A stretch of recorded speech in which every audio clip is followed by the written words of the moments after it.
into two sessions, which we're going to start with Miss Farah first for individual sharing about 20 minutes. And after that, we're going to have Ustad HASRIZAL to share another 20 minutes on his behalf. And after that, we're going to open for Q&A session, which you guys can throw, inshallah, any questions so that our experts can answer, not me, of course, right? Okay, so for tonight, we are so fortunate, the organizer, on behalf of the organizer, Counseling and Career Services Center, I feel so honored to share this platform with our experts, and I would like to introduce our speakers who are already with us. Okay, we're going to have a session with Sister, or sorry, Sister, you are A kan? Kita dah biasa like Sister. Alright, sorry.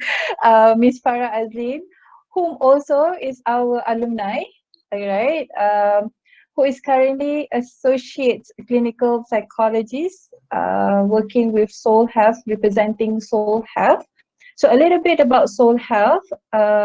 Soul Health is a community-based mental health center that connects children, adults, families, and communities to accessible and affordable mental health services, with an emphasis on combating the stigma on mental health in Malaysia. For my personal experience, I also attended a few occasions where I met a few of representatives from Soul Health. They are very wonderful people. They are very committed with whatever that they advocate on. And of course, they have a lot of experience working with the community, the people in the ground. So their experience is very valuable with us to understand.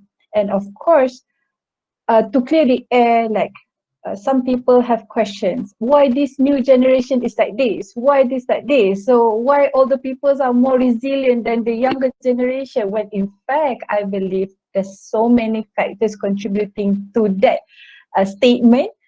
And I believe there's no other experts that can share or answer that statement other than Miss Farah AZLIN. So I would like to welcome Miss Farah AZLIN to perhaps introduce herself first to our audience, inshallah. Alright, Bismillahirrahmanirrahim. Assalamualaikum warahmatullahi wabarakatuh. Thank you so much, Sister Masra, for the introduction. Right. So as what Sister Basra has shared just now, I am Farah AZLIN. Farah AZLIN. Farah is my name. AZLIN is my dad's name. I have to clarify that all the time.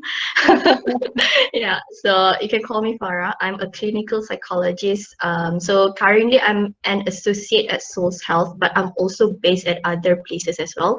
But tonight I'll be presenting Souls Health. In terms of my work as mental health practitioner, since joining Souls Health, I've been working and involved more in community mental health work, in which it's a bit different. It's somewhat similar, but a bit different to the usual counseling or psychology work that you usually saw in a hospital or in any NGO private center. For us, it's more on, we go into the community, we try to engage with the community and understand what's happening within the community before we intervene and share or do a program with them. So what matters in Souls Health, our approach is more towards understanding what is the community needs and also what is the youth need, and then from there we provide the intervention that will help the youth and also that particular community, mostly the B40 communities that we work with. Yeah, so basically that's about me. Yeah, back to you. I think someone said they cannot hear me clearly. Can you guys? Is it like too slow? Your voice is very sweet. It's not too clear to listen, but I think that I can hear you clearly. But maybe perhaps the other participants, if you guys have anything that you guys want to highlight, so anything like in terms of technicalities, whether it's lagging or the voice wise, so you guys can just drop the comments in the chat box. So perhaps tonight we're not going to be so formal, since it's like evening, right? So people, if like we're too formal, then people will go like sleepy mode. Okay. So wonderful self-introductions. I believe that we are very eager to wait for your sharing. So I don't want to steal any second from you. So I will pass back to you to start your sharing. Inshallah. Okay, all right. I know we say it's not gonna be formal. I try my best, but I will also want to share my screen just to help you guys in terms of because I know when it's like too many people might be hard as well to focus. So just a bit of graphic for you guys to help your focus in during this presentation. Hold on. Let me. We actually appreciate a visual aid too. Yeah, okay. Hold on. I cannot seem to share my screen. Okay. All right, I apologize. I have to share my whole screen. So I apologize that you have to see whatever unnecessary things on my desktop. All right. Can you see my screen now? Yes. Okay, so I will really need feedback because right now I'm literally watching at my presentation. So I cannot see all the chats and everything. So any feedback, anything can just like stop me throughout the way. So Bismillahirrahmanirrahim. So today I'm going to share with you a bit more about like building resilient youth. So when the counseling and when Sister Masra approached me, I'm actually quite dia macam takut at the same time because it's actually quite a big topic. When we want to talk about resilience and when we want to talk about youth, these two actually there's a broad topic on itself, and now we are combining it. And to share this in the next 20 minutes, I hope I try my best inshallah to share with you guys whatever knowledge and whatever experience that has been done by Soul Health and also my own experience as a mental health practitioner. Hopefully this will be a good sharing and also a learning session for us, especially for me. I would love to learn from you guys as well. So just a bit of an outline on how I'm going to present today. So first, when we want to talk about youth, when we want to talk about resilience, I think the most important thing is to understand what's happening with our youth. So what are the challenges actually faced by Malaysian youth specifically? And it's like when you're doing a research, you have to start with a problem statement. So first we need to identify what's currently happening within the community, within this population. And after that, we will talk about resilience, in which from here, we will uncover resilience from the psychosocial perspective. So I'm a mental health practitioner, so my focus is more towards the psychosocial perspective. And from there, we'll move on to the action plan, which is what has been done by Souls Health as a community mental health service provider in order to help the youth within our community. All right, so first, when we want to talk about like what's happening, so this is from the National Health and Morbidity Survey. It was shown that for youth with which is aged between 18 to 24 years old, actually it was found that in Malaysia, youth are actually, they have the highest prevalence in developing symptoms of anxiety, depression, and also suicidal ideation. So when the stats showing that it's the highest prevalence, right? So it means they are at the top, followed by the other population. So this means something. When stats shows that, so it means something is happening within the youth. So what is causing them to actually at risk of developing these symptoms, at risk of having mental health difficulties? So according to research, what has been found is that there are many factors that can contribute that may be at risk for an individual specifically used to develop certain difficulties in regards to their mental health. So I'm going to divide this into three different factors. The first two factors are the risk factors, which is the triggering factors and also the maintaining factors. And the last factor would be the protective factors, in what are the things that can help to reduce or manage these symptoms that the youth are experiencing. So there's a lot of factors that I've found in research, specifically on Malaysian population. If you want to go worldwide, there will be more, but my focus right now on the Malaysian youth. So when we talk about triggering factor, because youth is actually the phase where we are emerging towards adulthood. So there's so many things that actually happen within 18 years old to 24 years old. So the first thing that research has found is that transitional process, transitional phase. So during this time, we notice that from someone who's going through high school, then they have to change, like their lifestyle has changed to become a university student. So of course, that transition phase is very, very crucial. Imagine that you're living in Kuala Lumpur or in Selangor, and then you've got an offer, like university offer, to go to a university perhaps in a rural area, mungkin like for example to Kelantan or to Sabah Sarawak or maybe overseas. So that thing, like going to some place that is like maybe new to you in a new environment, can also be a triggering factor for someone, especially if they don't have a healthy coping skill mechanism.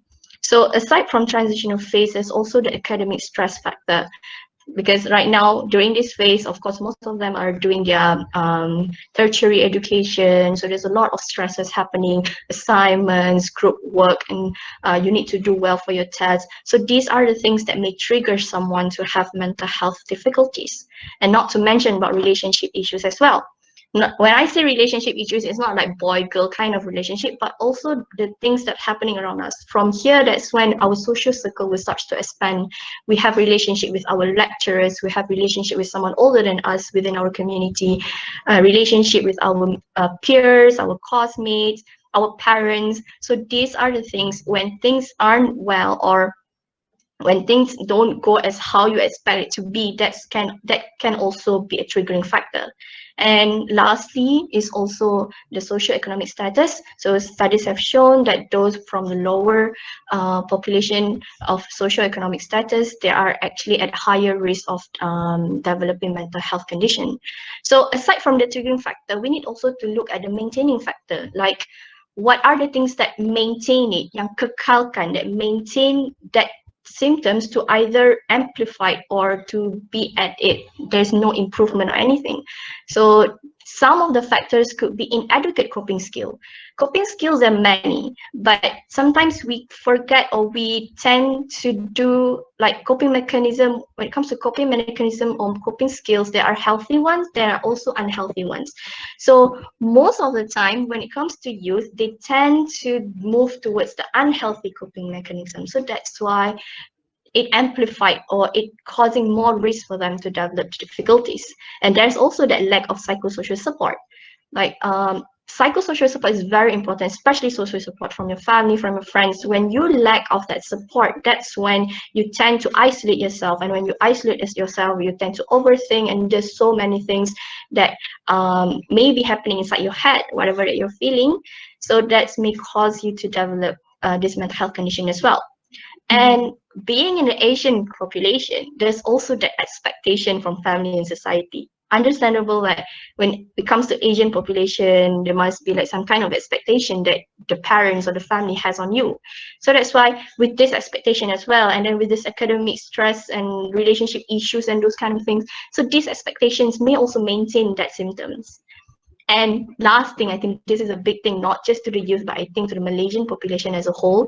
But fortunately, we're seeing the stigma has been more and more people are advocating towards mental health. So another thing is on stigma and also self-stigma. So self-stigma and stigma is a two different things. Stigma is like the stigma that people have and everything. Self-stigma is you yourself have stigma about mental health.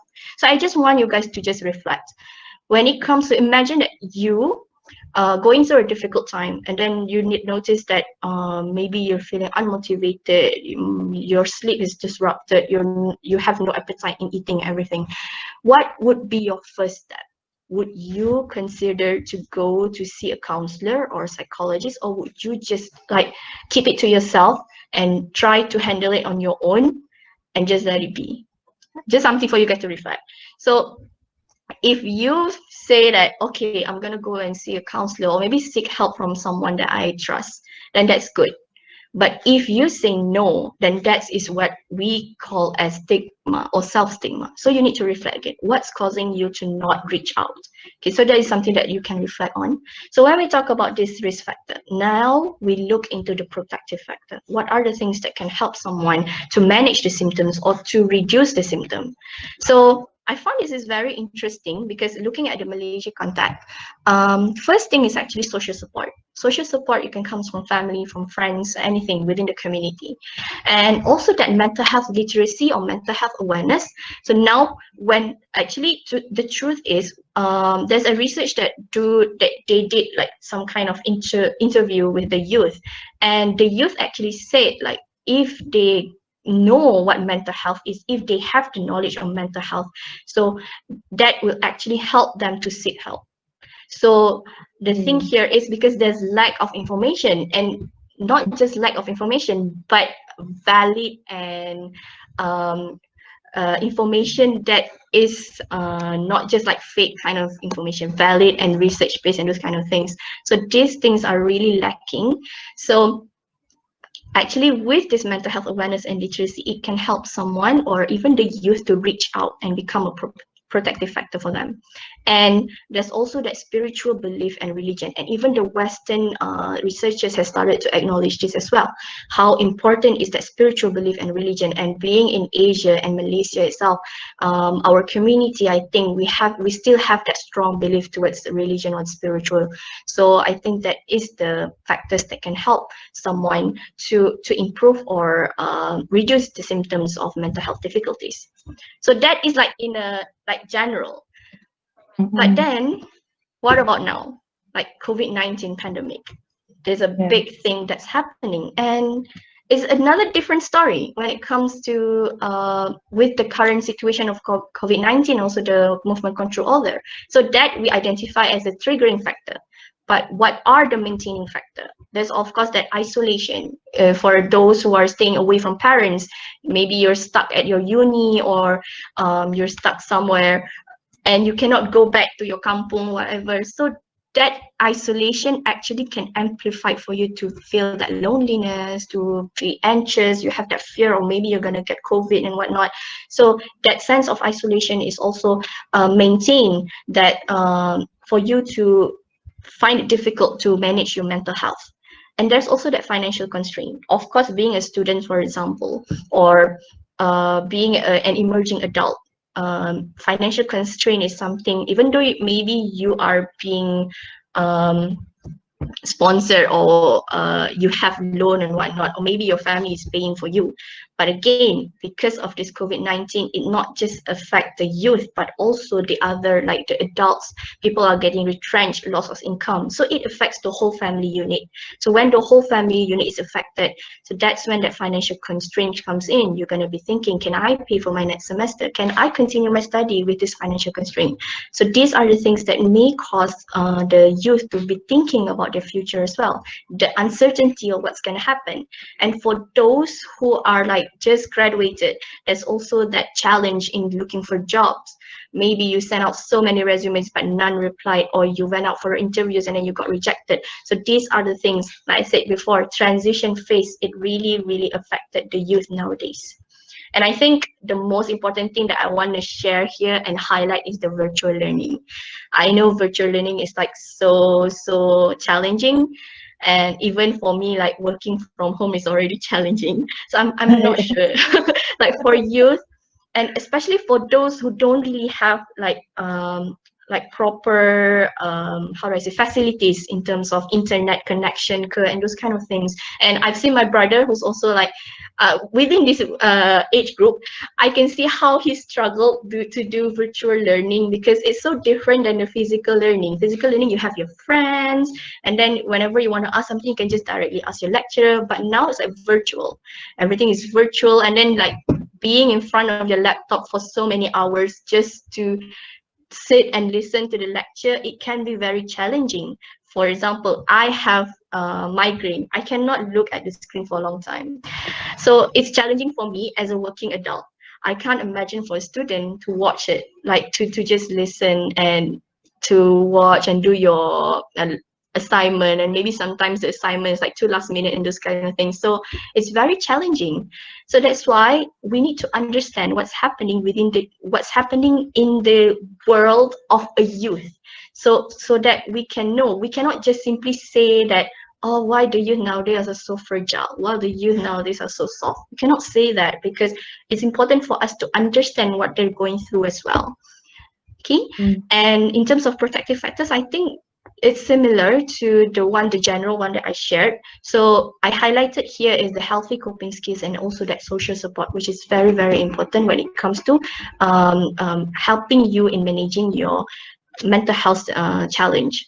So now we come to resilience. I just want you guys to distinct what comes to your mind when you heard of resilience. We heard about this term resilience for so many times. But what comes to your mind? You can just write it down on the chat. I will read later, but I just want to see what is it that comes into your mind when you hear the word resilience. So you can just keep the answer coming in. I'll just continue my presentation. So when we talk about resilience, what exactly is resilience? So I've read, like, there's so many definitions about resilience, to be honest. And what I shared with you here is the thing that I think resonate well with my work. So it says here that resilience is the ability to bounce back from negative emotional experience and by flexible adaptation to the changing demands of stressful experience. So there's actually two things here: ability to bounce back from negative experience, and also the flexibility for you to adapt to a challenging situation. So it's not just bounce back, but it's also about adaptation. So why we want to talk about resilience? People always say you need to be resilient. What is resilient in a way? Why? Kenapa? Why we have to be resilient? So when it comes to resilient, one thing is resilient is a learned construct. It's a continuum thing. It's not like, oh, you're born resilient. If you're not born resilient, you cannot be resilient. It's not something like that. It's something that you can learn, you can develop within yourself. So when we talk about resilience, it's actually because as how the definition is, it enables us to develop a coping mechanism that can be a protection for us against anything that is overwhelming. It also helps us, in terms of helping us to go through anything challenging and prevent us from being towards the more severe aspect of things. Like, for example, it's like prevention is better than cure. So developing resilience is like that is your step to prevent yourself into developing mental health condition that can be so serious. That's why, like, resilience is like the first step first. It's your step to prevent things from being too negative or too much for you. So I'm going to share with you like how to be resilient. So we talk about resilience. So how to be resilient as a youth, how to be resilient. So I have here 4 C's for you guys to really like reflect and see how can this relate to you guys and help you to become resilient. So the first one is connect, which is the mindset is I need to believe that I have a place where I belong. So as a human being, everyone needs to belong and have a bond with others. So when we feel secure with this connection that we have, we can reach out, we can make friends. And it's not just, when I say connection, it's not just connection with those around you. There's also that connection with yourself and also a connection with a higher being. So with this connection, then you know that you have a place where you belong and you're not alone in facing whatever difficulties that you have. So how to have that connection. So my recommendation would be try, explore things around you, get involved in the community, volunteer, join classes that is of your interest. So from there, you can not just connect with people, you can also learn from them and even learn about yourself. So that's connect. Next is capable. So capable is the belief that I need to believe I can do it. So we all need to acquire skills so we can accomplish our goals. Whatever goals that we have, it could be academic goals, career goals, life goals. So it is important for us to feel confident and self-reliant and have that self-control, because being capable, it helps also with our self-esteem. So I just want you guys to imagine, like when you were a kid, and you started to learn how to walk. You don't just born, you're born as a baby and you can like walk, you know. You need to learn. I mean, it's a process, like from you just lying down, if you want, if maybe you're hungry and then you just cry first, and then your parents will come and give you the milk, and then after that you start to crawl, and from crawling you start to stand first, you develop the muscle, and then from there you start to walk first, and then you start to run and jump. So that is how it is when it comes to acquiring skill. So don't be afraid and saying, I don't know what I'm good at. It's okay. You can learn to develop skills within yourself, whatever skills that you have. Maybe you're afraid to talk in front of people, so you can develop that public speaking skills. Maybe you want to learn more about how to use Excel accidentally, because I'm not expert in using Excel. So we can learn that as well. So skills comes in many ways. What matters is for us as youth to put that effort in acquiring the skills. So that's capable. Next is count, which is the belief of I need to believe that I can make a difference. That is something very, very important. Every one of us is unique and is gifted with so many skills. And I think God has given us a lot of skills that maybe we don't realize it, or maybe we already realize it. So with these skills that is gifted to us, we can actually make a difference. Make it be like a small difference or a big difference, but know that you have responsibility to make a difference for yourself first. So as a youth, even with these challenges that you have, it's very important for you to know and for you to go out there, develop yourself, make the difference within yourself, and eventually with the difference that you make within yourself, I guarantee you that you will make the difference for those around you as well. So that's count. And lastly is courage. This is my favorite one. So courage is the mindset that I need to believe I can handle what comes. So when it comes to this, we all need to be hopeful. We all need to be resilient and be willing to try. We need to be willing to cope with difficult times and learn from them. And what's most important is also, it's not just about courage that you go to Mount Kinabalu and those kind of things. Not just about that, but also courage to be imperfect, courage to make mistakes, courage to learn from your mistakes. That is something that is very, very valuable, because throughout our journey in life, there will be hiccups along the way.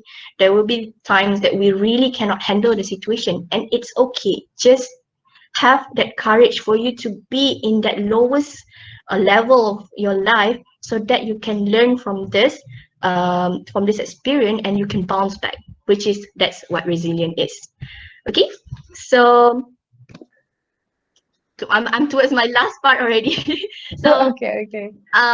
So when it comes to the action plan, what Souls Health have done in terms of youth resiliency is we go through the family and community approach intervention, in which our target is at-risk youth in urban area. The reason why we target at-risk youth in urban area, so you can imagine like you're living around KLCC, like all those flats around KLCC. Imagine that, and knowing that the at-risk youth, they are from the B40 communities. So imagine that, knowing that even your family circumstances, in terms of resource-wise, you don't have as much as other people.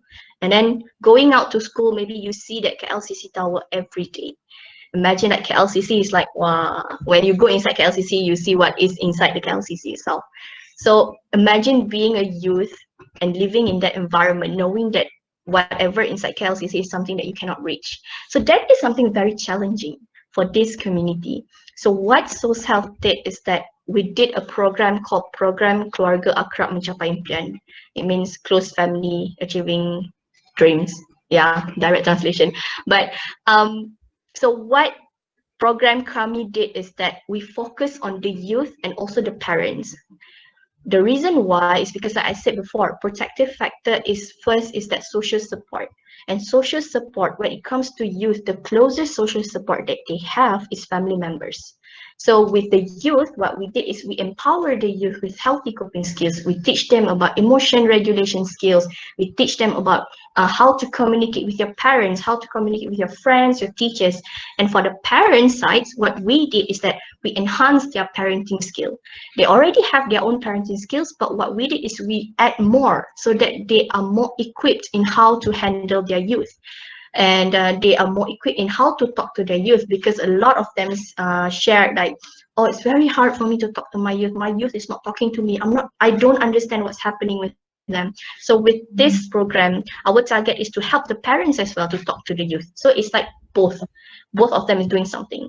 So after that, what we did is we combined them together, the youth and the parents as a family. They sit together, they talk together, they practice the skills that they have learned together. So from here, what our target is for the family to bond, to improve the family bonding, and this will become a protective factor for this youth in this particular community. So this is one of the programs that was done by Source Health, and Alhamdulillah, we have done this for 2 years now, this program, and hopefully we can keep on doing this for the youth out there, because there's so many communities even in Kuala Lumpur itself, and to reach out to this community, it will take time and all the resources. So hopefully we can continue doing this and help to improve the resiliency in Malaysia's youth community. So just want to share, last thing is a favorite quote that from a book that I recently read. So no matter how unbearable your situation is, there is an escape route, and every time you climb out, you'll be more equipped to deal with the next falling down. And that's how resilient is. It's like if you're playing games, I'm not sure if you guys can resonate or not, but if you're playing games, you buy all of this armor, game for you to go war. So you buy all of this armor, and along the way you will upgrade your armor all the time. So that's how resilient is, because it's a continuum thing. So as you go along your life, there will be things that you can learn along the way, and that can contribute to improve your resiliency. So yeah, that's all from me. Right. MashaAllah, it's very wonderful sharing by Sister Farah. You're okay, right? I'm using sister Okay je, okay because je. you are A, right? Okay. And what I am so interested in the four C's. Okay, let me just recap for a while, because yeah, Alhamdulillah, we already have our second speaker joining us. All right. So 4C, which is connect, capable, count, and courage. And most importantly, you need to be courage to make mistake and to be at the lowest point of your life, so that you can bounce back to be a greater version of yourself, right? So thank you so much for your sharing. So hold on, inshallah we're going to have a Q&A session. So I pass to the next speaker, Alhamdulillah, together with us tonight also, Ustaz HASRIZAL, our distinguished and very prominent figures. We are so happy and humbled to have and share this platform with Ustaz HASRIZAL with us tonight. So for tonight, again, Ustaz HASRIZAL will share his part of individual sharing for 20 minutes or more. And then at the end of that, we're going to collect some Q&A so that you guys can ask to any of our speakers. So make sure that you guys prepare a very nice questions, so that we can learn a lot from our speakers too, inshallah. So Ustaz, can I pass the floor to you, inshallah?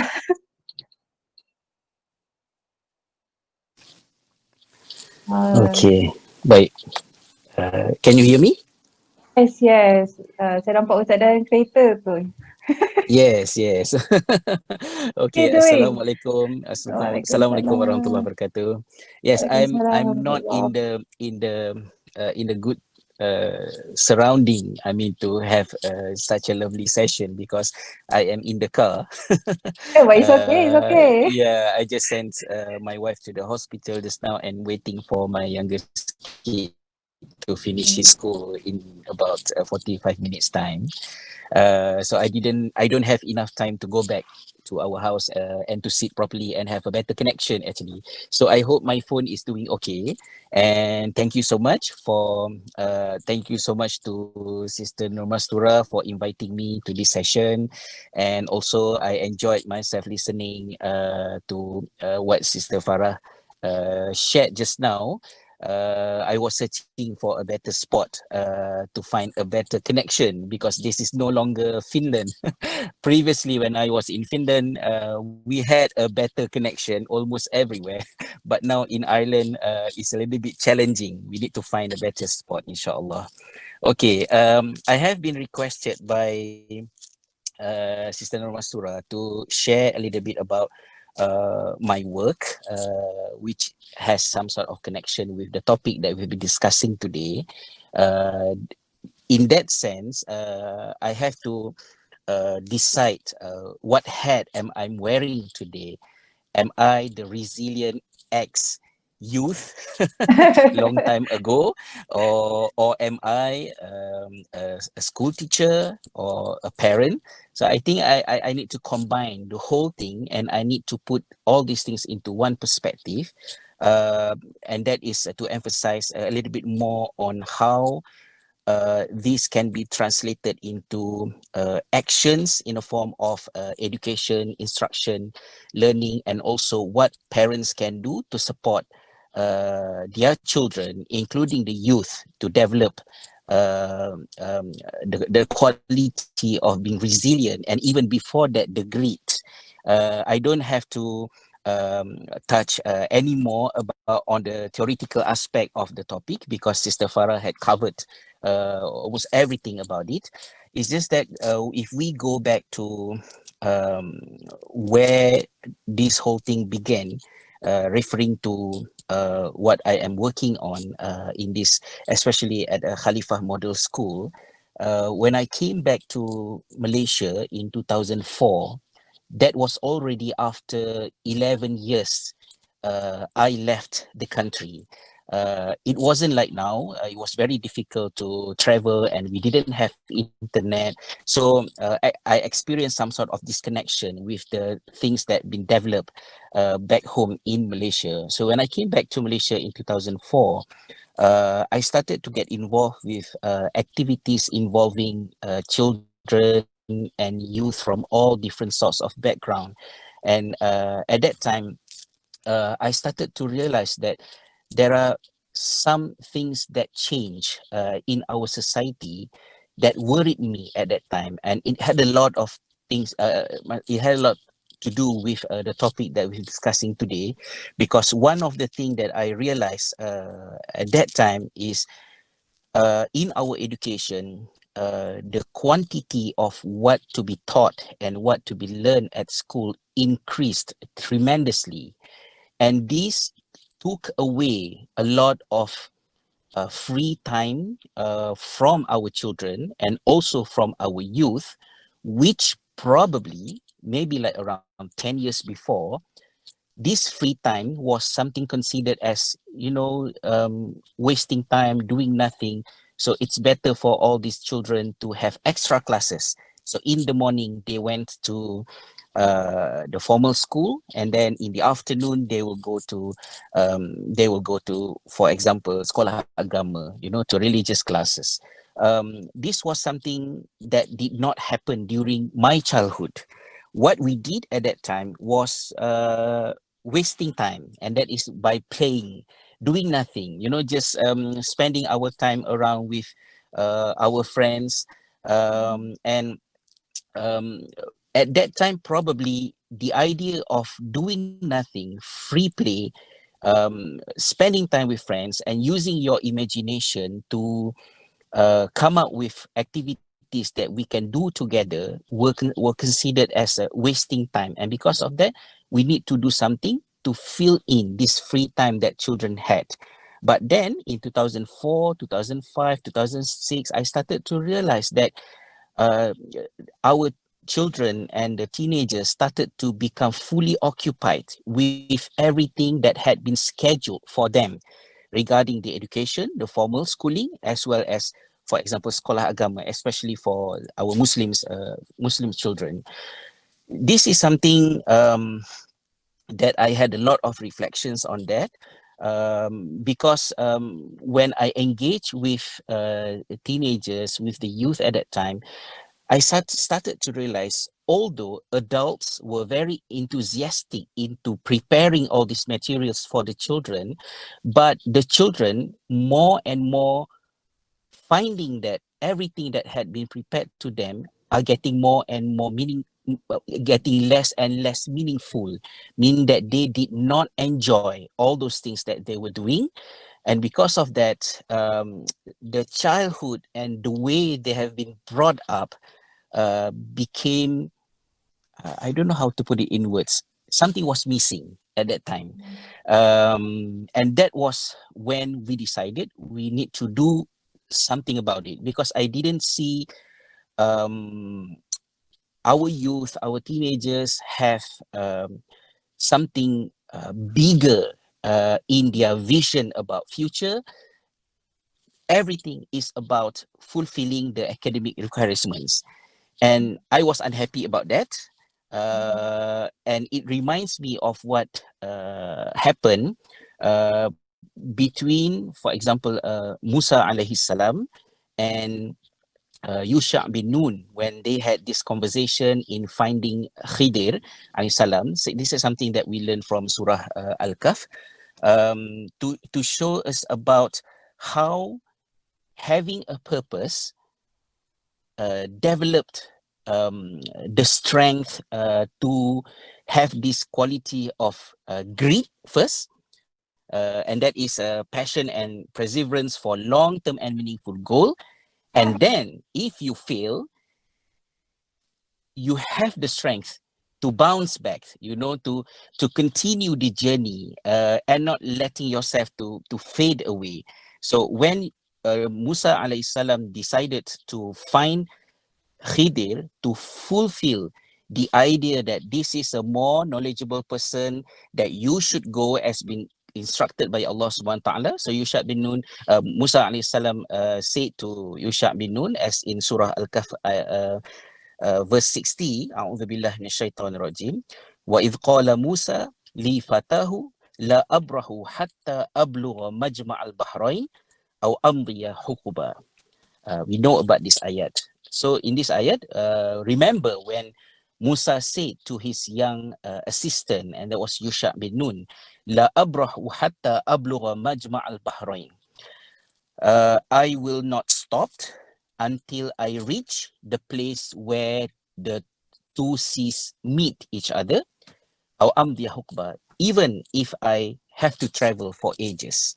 So the conversation between Musa alayhi salam and Yusha bin Nun indicated the idea of having the determination to put efforts into fulfilling something that we really want to achieve in this life. And this idea had been somehow, maybe I might sound too judgmental because when I went to sekolah asrama, and then I met students from public schools. I went to meet students from all the boarding schools, private schools. Most of the teenagers, most of the kids that I met, their worrisome is more about achieving academic success, and it's quite rare to find someone who sees something bigger beyond that. So I was not happy with that kind of situation, and we started to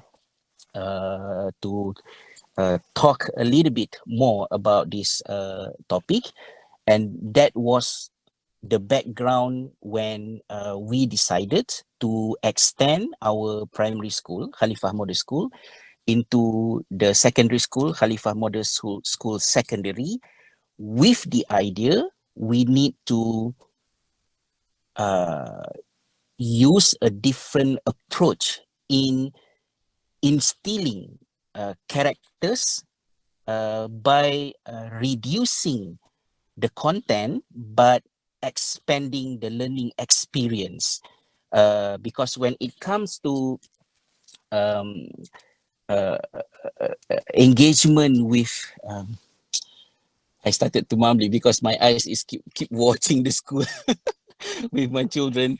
Let me refocus myself. Yeah, okay.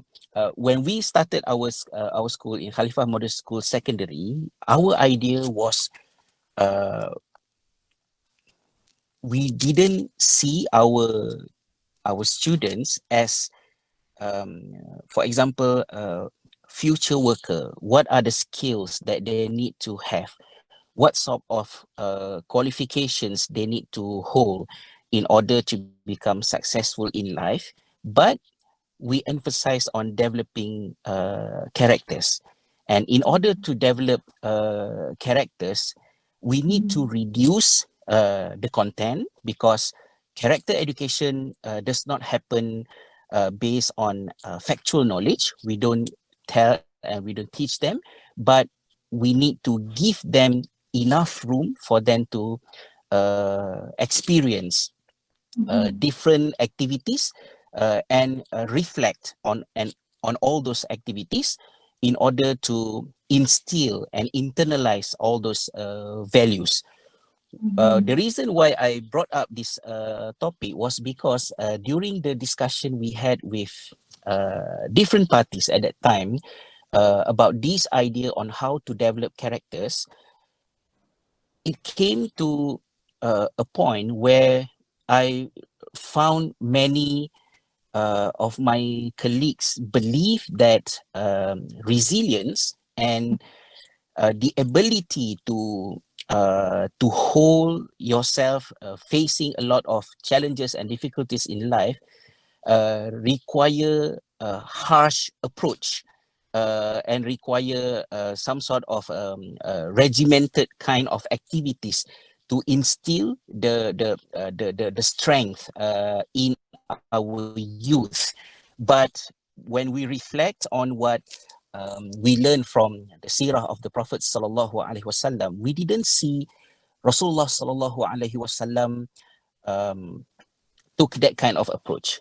Even Umar bin Al-Khattab radiallahu anhu, who we knew had a very strong character, he himself was not really happy with the way with his own character that we know, and he associated the character that we knew about him with the way he been brought up by his father, who was very harsh on him at that time. What we learn from the history, for example, someone who learned from Rasulullah sallallahu alaihi wasallam, we can see Abu Bakr as-Siddiq radhiyallahu anhu. Abu Bakr as-Siddiq was someone who was known to many as orang kata macam mana, someone who cried a lot. Even that was the reason why when Rasulullah sallallahu alaihi wasallam appointed him to lead the prayer, Aisyah radhiyallahu anha, his own daughter, highlighted why you chose my dad to uphold such a huge responsibility, because he is a very soft person. He cried easily at that time. But Rasulullah SAW knew about Abu Bakr as-Siddiq even more than Aisyah radiallahu anha, and we can see from the history when Abu Bakr was appointed to become the Khalifa, when he had to deal with Harbur Rida, orang-orang yang murtad, the people who left, who went against the commandment of paying zakat. Abu Bakr radhiyallahu anhu said if they refuse to pay their zakat with the value of igal, a very simple and cheap thing people put on their head, even if that is the amount of the zakat they refuse to pay, I will make sure they will pay that. So he was not hesitate to take the most extreme action against those people, that even Umar bin Al-Khattab radiallahu anhu was in doubt. Um, uh, do we really need to take that kind of action? So we can see how a very soft person, when it comes to managing risk, facing difficulties, he turned into the person he should be, and that was Abu Bakr as-Siddiq. So how did that happen? We can see back from the approach that Rasulullah SAW used in nurturing character, in developing all these values with those Sahaba who learned from him. We can see from one hadith, Malik bin al-Huwairith, when radallahu anhu, when he learned with Prophet Muhammad SAW, he concluded that Muhammad SAW as a teacher, he was Rahiman Rafiqa. He was a caring and loving person, and also Rafiqa, someone who is chill, easy person who like to make things easy, and that was how the students, quote unquote, perceive their teacher Muhammad sallallahu alaihi wasallam. So that is something that we learn from the history that is connected to the idea of building resilience among teenagers required some paradigm shifting among educators, and not to subscribe to the idea of, being harsh to them will make them stronger. It doesn't work like that. We can see, for example, I listed down quickly some of the things that perhaps we as adults, especially parents and also educators, teachers, or even lecturers, how you can help youth, teenagers to develop this quality. The first one is by establishing a positive relationship. This is something very important. I remember when I was in Finland, when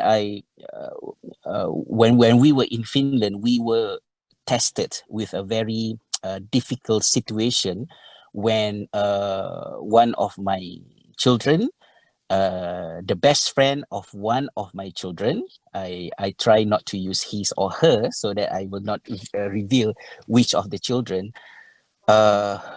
who was shockingly decided to end his life. He committed suicide. That particular kid was very dear to me. I even considered that kid as my own child, and it gave a huge impact to our whole family right from the beginning.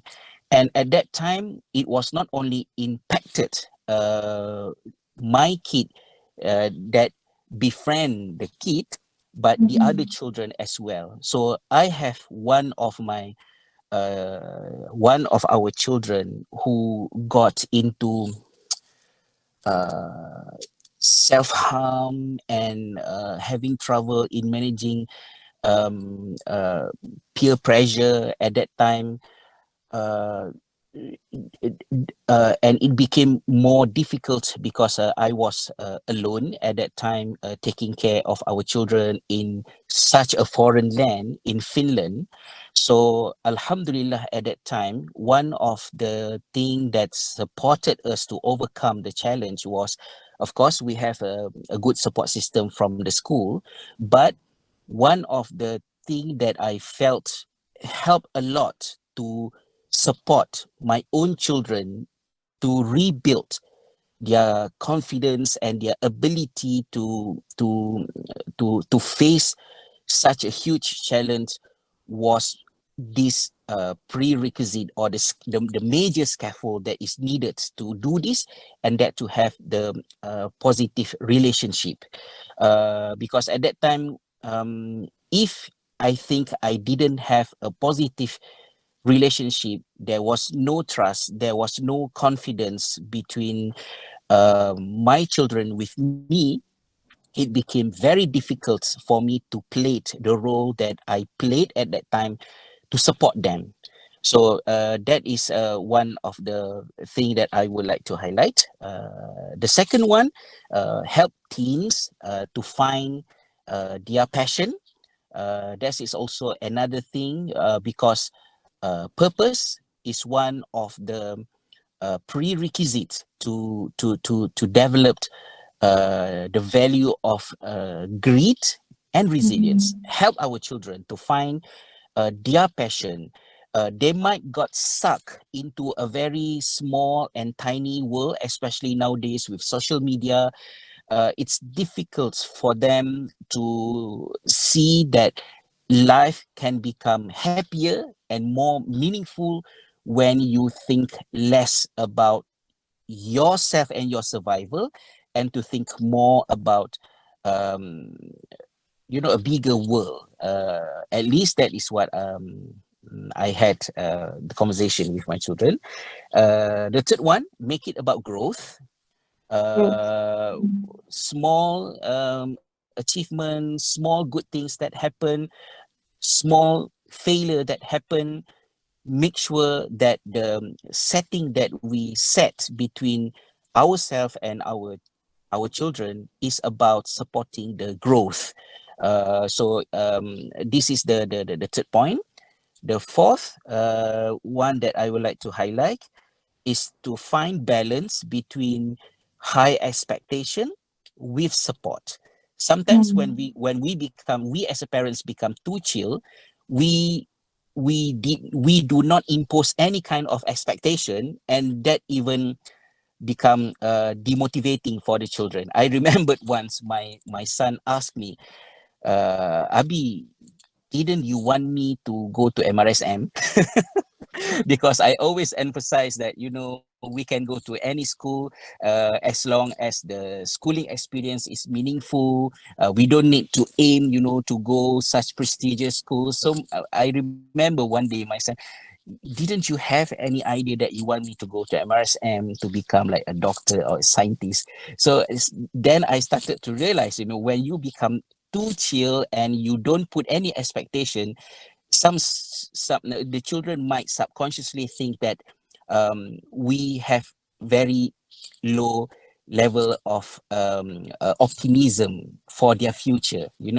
Because it's okay, you can become a plumber as long as you are happy with your life. That kind of idea sometimes is unhealthy. So we need to find some balance between putting high expectation but providing enough support. Quickly, another one is to understand the teenage brain. This is something very, very important. We know that the brain, we know about brain now even more than before. We have all the technology to understand better how the brain is functioning and how it connects with the cognitive processes and also with learning experience. So we know that the brain is not fully developed yet during the youthhood, during the teenage years of our children. And because of that, the part of the brain that works with self-control is not fully developed. And because of that, risk-taking can also become something confusing with the teenagers. So if they were nice with you 5 years ago and now they started not to listen to you as they used to be, by understanding about teenage brain, it helped parents to stay calm and to say, okay, actually, it's just your brain. um, uh, Last but not least, I have still a lot of things, but I think I started to mumbling.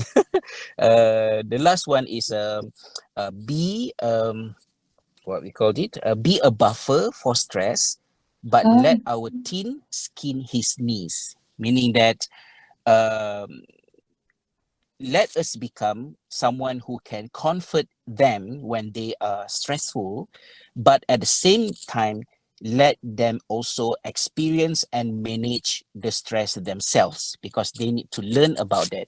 One last thing that I would like to share with the audience, when we were in Finland a few years back, I remember our youngest kid had a problem with his schooling. The homeroom teacher called me to come and meet her, and then he said, I think after about few months observing my kid, she realized that our youngest son has problem with risk taking. He was not into taking risk. For example, trying to answer questions, trying new things.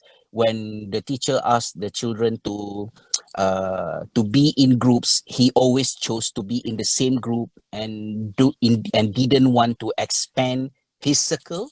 So the teacher said, I think what hindered your son from achieving his full potential is that he is afraid of risk taking. And then we talk about that with my son as well in the classroom, three of us, the teacher, my kid, and also myself. And then the teacher asked, what if this year we work on this? Meaning that the objective that we want to achieve this year is to help you to overcome your anxiety in taking risk. So, for example, when my son didn't show any eagerness to try to answer questions, the teacher will point it out to him, say, Muiz or Ahmad, would you like to try to share your opinion? It's okay if it's wrong, because that is the point of sharing our thoughts. And then he started to build the ability to take the risk bit by bit. So the teacher asked me, was there something happened in the past that might become had some correlation why he is a little bit afraid in taking risks? Then I started to realize maybe when he was 3, 4, 5, 6 years old, I was very busy. The mother was very busy, so he was taken care by our pembantu rumah kan, our bibi. So the bibi protected him so much that he did not have the chance, you know, to do something risky, even to fall and to injure himself a little bit. So kata dalam bahasa Melayu seperti menatang minyak yang penuh.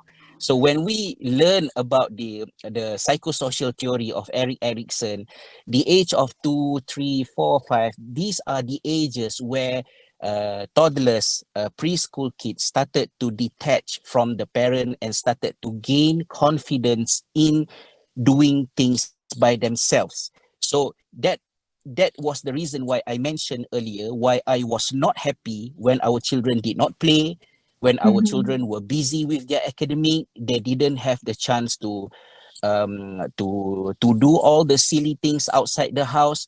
And by escaping all these essential activities, they fail to grab the opportunity to build the foundation for later on to become someone resilient, someone who is able to hold themselves in facing difficulties and challenges. And that was something that I shared with the teacher, and the teacher agreed with the discussion. And I think after 1 year, we started to see some progress with my child. And he even become terlebih berani pula, went to the city center by himself at the age of 8, and then came back from the city center walking in the snow for about 2 kilometers on his own. So we have to find another way to balance keberanian yang dah terextra tu kan. So the conclusion is, even though as teenagers, as youth, if we have teenagers and youth as our audience, you have a lot of things that you can try to do as suggested by Sister Farah just now. But what I want to also emphasize is that building these characters require support and scaffold.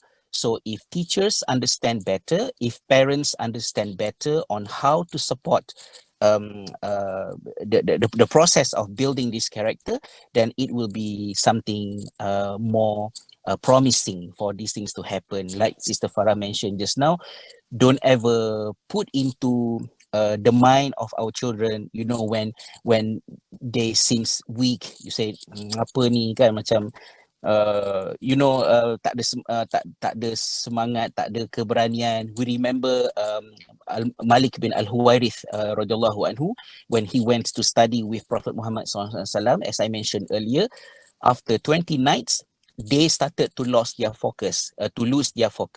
So the Prophet Muhammad SAW realized that, and then he figured out that they lost their focus because they started to think about their family, rindukan keluarga. So, you know, sahabat, you know, the companions of the Prophet, they were thinking about their family, and that even distracted them from the study. But what did the Prophet SAW say to them? Did the prophets accuse them of being weak? How are you going to fight for this religion if after 20 days not seeing your family, you started to become weak individuals? No, we didn't hear that from Rasulullah SAW. Rasulullah SAW admitted that that was a real case, that was a real situation, and there was no point for him to continue the setting. And because of that, Rasulullah SAW said to Malik bin Al-Huwarith and all the other peers who were with him, go home and continue doing what we learned before at home. So Rasulullah SAW did not belittle the struggle that those youth had in the process. And that is what we as educators, we as parents need to take that as a very core and fundamental mindset in order to support the growth of our children, inshallah. So I have to stop there. I return back the session to Sister Nur Mastura. Thank you so much, and sorry for berterabur semua benda ni. Not in the most perfect way of having such an important conversation. Let us take some questions from the audience, inshallah. So thank you so much again. Yeah. This is very good. Dah kiranya inconvenience place for Ustaz, tapi kita rasa macam we learned a lot for your sharing. It's so wonderful. What I can get from this situation or this sharing from both Ustaz and Sister Farah is that the youth need to be allowed to take the risk, to experience things. But what most important things as the adult, as we assume we are, we need to be able to stay there and scaffold their progress, not to be there to judge every mistakes that they do. So also some of the points that Ustad have shared with us, positive relationship between the adults and also the youth is very, very important, because we need to establish the trust between the younger generation and also a little bit older generation, the adult, what that we call. Okay, so I'm going to take a few questions from the chat box. All right, the first question from Sister IIUM to Sister Farah. You mentioned that families are ideally the immediate source of social support for youth. What would be the advice for youth stuck in the toxic environment at home? More so now, some youth or students are staying at home due to MCO. What are some of particular practices that they can do to practice the 4 Cs? Actually, the 2-in-1 combo questions. Okay, Sister Farah. All right, Bismillah. Thank you, Sister Idayu, for that question. So there's a lot of things being asked here. I'll try my best to answer it. So first and foremost, I want to ask you back, what do you mean by toxic environment? Because toxic environment can be many things. It can be an abusive environment. It can also be like the way how your parents treat you, how your family treats you. So I'm going to start with the first scenario, which is the toxic environment, which is the way your family or your parents treat you might be towards on the negative part. Maybe you're being like AJ or accused of things. Maybe they don't agree with how you do things. So when it comes to this, I know it can be very heavy and burdensome and also confusing, because you stay at home, you know you have that commitment, you have classes as well, and then sometimes your family, your mom comes in and asking you to cook, asking you to take care of the other siblings, those kind of things. So there's many things going on around you. So I understand it can be overwhelming and can be very, very stressful as well. So how to like practice this, how to like go through the situation, how can you thrive in this kind of situation? What I can say is, first and foremost, we need to accept that there are many things that in this situation, we cannot change a lot of things. We cannot change how our parents view us. We cannot change the perception that they have on us, but what we can change is how we react towards them. I understand being a youth, we tend to lawan balik. We tend to like react to how they interact or how they respond to us. And I know it's very difficult to tahan yourself and to just like sabar and this kind of thing. It's very difficult being a youth. And it's important as for us being at home is to also be willing to understand where your parents is coming from. What's their perspective? Why are they being or treating you in such way? It could be because everyone is actually stressed out during MCO.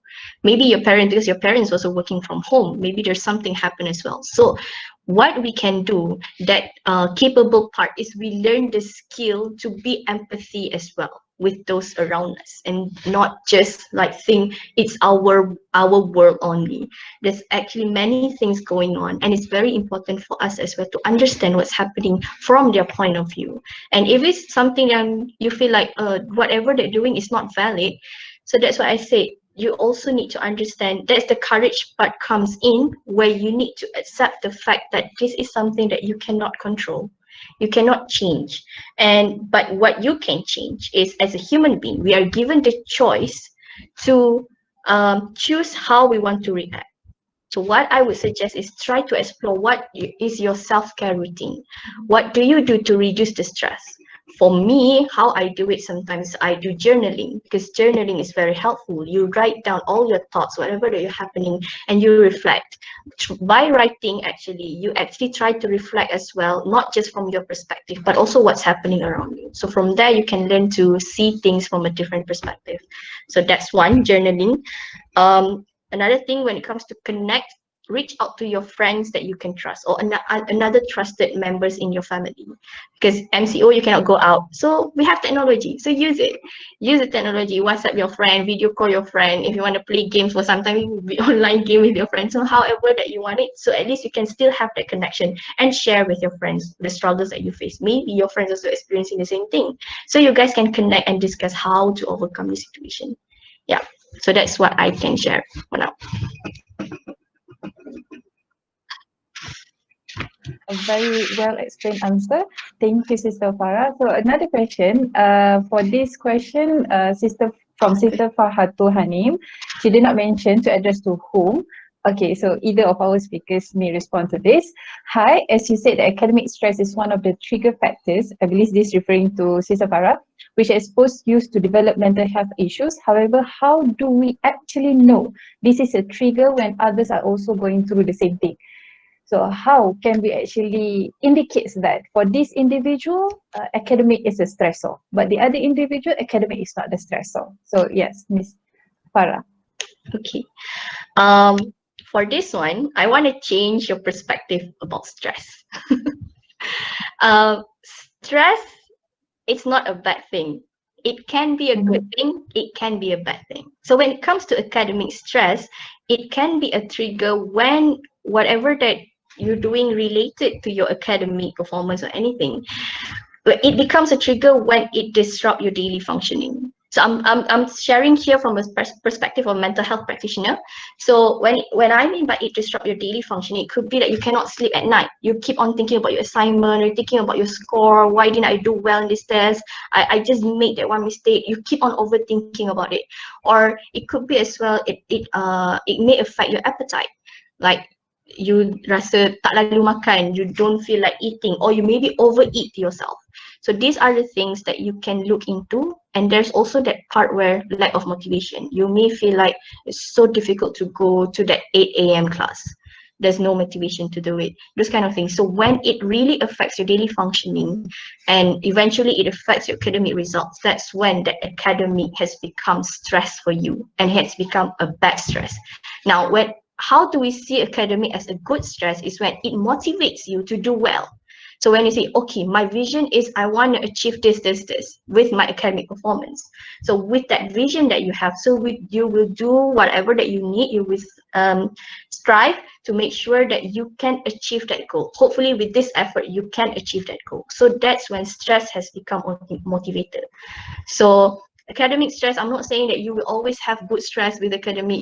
You can also move towards the bad stress as well. So that's why stress is actually a continuum thing.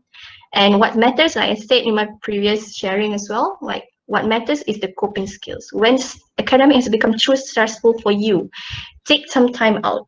Do something that is enjoyable for you. Like Ustaz said just now, not just about academy. I understand sometimes with the expectation, the societal expectation and also the family expectation that was put on you, that's when you can feel that pressure as well. So take some time, maybe 30 minutes or 1 hour to do something that you really love. Drink a cup of coffee, play a game for 1 hour or read a book, just enjoy a movie for 1 hour, something like that. Just do something that can help to release yourself from thinking too much about the academic, because academic is not supposed to make you feel bad. That's my perspective. Okay. Yes, very, very good. Academic should not make you feel bad. Okay, so there's a positive stress and also negative stress. It can be, the key point here is if the stress leads to or affecting your daily functioning, then it becomes the trigger for your mental health conditions, right? Okay, so next question specifically to Ustad HASRIZAL. In the Sirah, when the Prophet interact with the Sahaba, how do you choose whether he is communicating in that particular hadith as a friend, an educator, or son-in-law, or leader, or other roles? For example, with Abu Bakr, and does determining those roles matter? Like, I believe it's related to the hadith that Ustaz shared, and how our Prophet communicate with different roles of the audience. Yes, okay. Thank you for the questions. Before I answering that question, I would also like to echo what Sister Farah mentioned just now, that stress is not always necessarily a bad thing. But on the other hand as well, we also need to, especially when we talk about educational reform, we need, if we accept the idea that some types of stress is good, that stress has to be a meaningful stress, meaning that you stress us on something that is worth for you to be stressed about. We don't want stress that appeared from flaw in design. For example, in our education, when we have too much factual knowledge that need to be covered, that require a very deep level of rote learning. We need to repeat and force ourselves to memorize meaningless information. To me, that will become something that those who are in the position of the policymakers need to look into this thing. Meaning that yes, stress can help our students, our teenagers to strengthen their character and to become more resilient.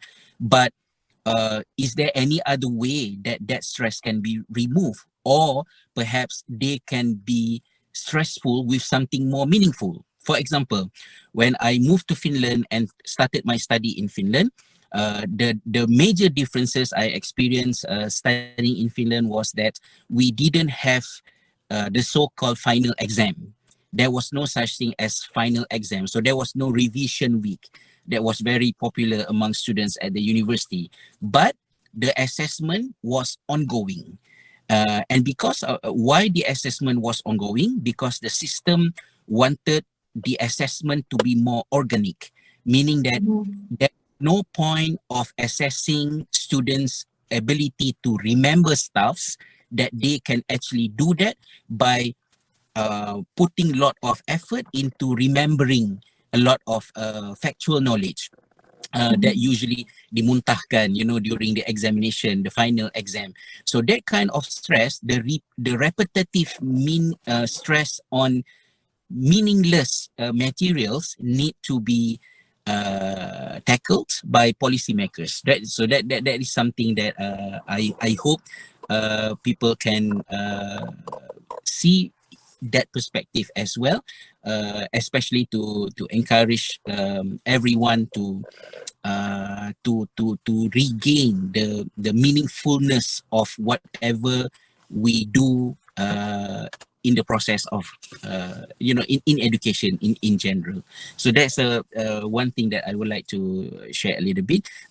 Going back to the question that was asked just now, I think that the same question actually went to any form of extracting something from what we learn from the seerah of the Prophet SAW. Even in one hadith, it was not that simple to identify the the elements in one hadith as we know today. For example, now we have aqidah, we have fiqh, and also we have the akhlaq. It was not categorized in that way in most of the narrations we know from the Prophet Sallallahu Alaihi Wasallam. It was the effort put by scholars to identify this is the part of aqidah, this is the part of ibadah, and this is the part of akhlaq. For example, in Surah Al-Baqarah in about puasa, fasting kan, ya ayyuhalladzina amanu, that is the component of aqidah. Kutiba alaikumusiyam kama kutiba alal ladzina min qablikum, that is the fake part of the ayah. And then la'allakum tattaqun, discussing about the outcome of fasting, and that is the part of akhlaq. And because of that, when we read something from seerah, it is not immediate to us that we can see Rasulullah Sallallahu Alaihi Wasallam played his role as educator, as leader, as politicians, as a judge. Everything was into that narration. But the more we equip ourselves with knowledge, then we will reread the seerah, we will revisit the hadith that we used to read earlier, but again with different perspective. And that was where, when we revisit many narration from the Prophet Sallallahu Alaihi Wasallam, they were so-called the silent pedagogy in it. In the hadith, when Rasulullah Sallallahu Alaihi Wasallam was having this conversation with Malik bin Al-Huwairith, when they told him that they were thinking about their family. So Rasulullah SAW said, therefore, go home and pray openly with your family. When the time come, when the prayer times come, one of you should call the azan, and then the eldest one should lead the prayer. So that was what Rasulullah SAW said to Malik bin Al-Huwairith. When I read the hadith 25 years ago, when I was a student in Sharia, I only focused on the very last part of the hadith. The eldest among you should lead the prayer, because that is a dalil of who is more should get more priority to lead the prayer. But after equipping myself with knowledge about learning sciences, on how educators, teachers are designing learning, we can see that Rasulullah Sallallahu Alaihi Wasallam was doing so many different strategies. For example, there was a trust between the students and him. When Rasulullah asked, what bothered you? They said, we were thinking about the family. And then Rasulullah SAW asked them to share with him. فَأَخْبَرْنَاهُ, Malik bin Al-Huwairith said, and then we told him. It showed that there was a trust between quote-unquote students and the teacher, that the students were willing to share their very personal struggle with the teacher. And the trust is the word that we use nowadays to talk about meaningful connection between students and teacher. And then when Rasulullah Sallallahu Alaihi Wasallam instructed them to go home and not to continue the learning session at his place, so Rasulullah SAW was shifting from one setting of learning into a different setting of learning, meaning that the learning continues even outside the class. And Rasulullah SAW also did not make the decision for them. Okay, Malik, you become the muazzin. Okay, who is the eldest? Ahmad. Okay, Ahmad, you become the imam. Rasulullah did not do that. Rasulullah only gave them the guidance, so they took charge of making the decision, and that has a lot of elements that been discussed nowadays in self-regulated learning, collaborative learning, empowering the students, self-directed learning. There are many jargons in learning sciences that we know today. So if we ask the question, how are we going to identify, was Rasulullah talking as a teacher? Did he talk as a leader? Did he talk as a father to his daughter, for example? Did he talk as a judge? It went back to us who decided how we understood the hadith, and that was probably one of the reasons why I would also like to encourage our audience to read my book, Seni Berfikir Yang Hilang, because Seni Berfikir Yang Hilang is about reconnecting. Oh, you even have the book. Okay, reconnecting all these 6 different branches of knowledge. So we will revisit what we already know about Islam, about religion, but in a different perspective. And in terms of resilience and greed that we mentioned just now, the more knowledge we have, it will open to a broader options, and it will lead to more you will have a better perspective about life because you have more options. And one of the ways to have more options is by feeding our understanding, our mind, with a broader knowledge. So the more you learn, the more you know, the more options you will have, and the less stressful you become. Imagine someone masa darjah 6 was so stressful with UPSR, but after 1 year or 2 years, he started to realize that actually UPSR tak ada apa pun kan, PMR is more important. But then as time goes by, they realize that actually SPM is the life and death, you know, of my future. And then you started to realize that even SPM means nothing, meaning that the more you learn, the more you get things into your mind, the more you be able to see things, the more options you have, the less stressful inshallah it should be.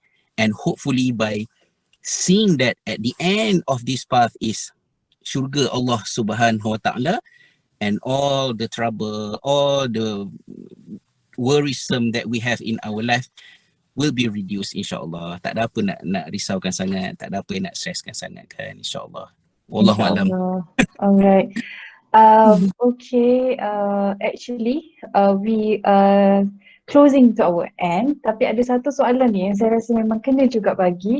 So a very quick answer I believe from each of our speakers is very important because I have clients also experiencing this situation, sebab it's very common nowadays when involve our youth, right? Our youth.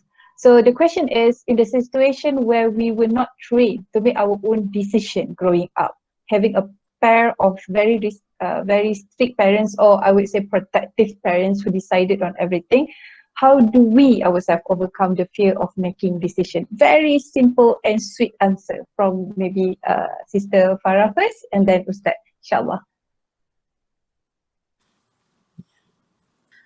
Alright, what's the question again that we read? How do we ourselves overcome the fear of making decision? Have that courage to make the decision. I mean, yeah, have that courage. Making the decision, you will never know whether that decision is correct or not. So have courage to make the decision, and whatever comes with the decision you make, have the courage as well to accept.